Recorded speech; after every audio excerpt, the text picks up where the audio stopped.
The bench at Adeyemi Park. Nobody in Adeyemi Park knew the homeless man's real name. They just called him Baba Bench because he slept on the same old wooden bench every night under the mango tree. His clothes were always neat but worn out, like someone who once cared deeply about appearance but no longer had the strength. Every morning at exactly 6:30 a.m., he would wake up, fold the thin wrapper he used as a blanket, and sweep the ground around the bench with a small bundle of dry leaves. No one asked why, and he never begged. That was what made people curious about him. 5 years earlier, Baba Bench had been Mr. Daniel Adeyemi, a secondary school mathematics teacher in Ibadan. He had a wife, a daughter, a small but peaceful life.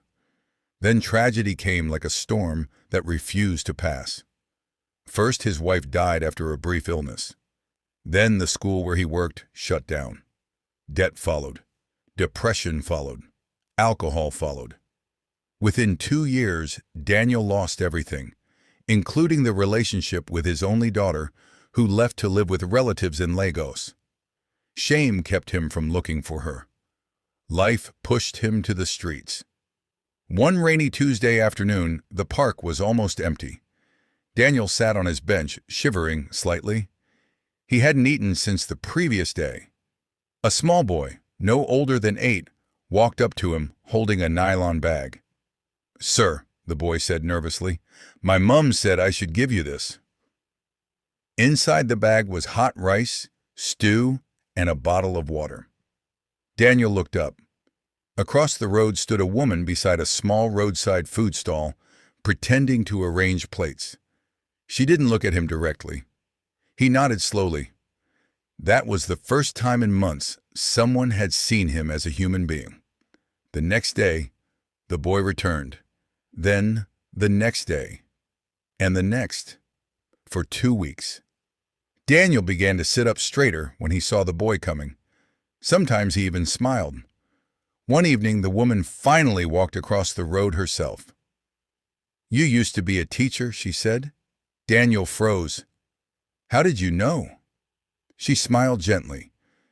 "You taught me mathematics in CES too." He searched her face carefully. "Amaka?" She nodded. Amaka remembered everything. How Mr. Adeyemi used to buy chalk with his own money. How he stayed after school to help weak students. How he once paid her WAEC registration when her mother couldn't. "You didn't just teach mathematics," she said softly. "You changed my life." Daniel looked down at his hands. "I couldn't even fix my own life." Amaka shook her head. "Everybody falls. Not everybody had someone to lift them before now." The next morning, Amaka came with something different. A small bar of soap, a toothbrush, clean clothes, and a simple request. "Please come help me at my food stall." Daniel hesitated. "I don't want charity." "It's not charity," she said. "It's work." The first week was difficult. Daniel barely spoke. He moved slowly. He avoided eye contact with customers. But numbers never left him.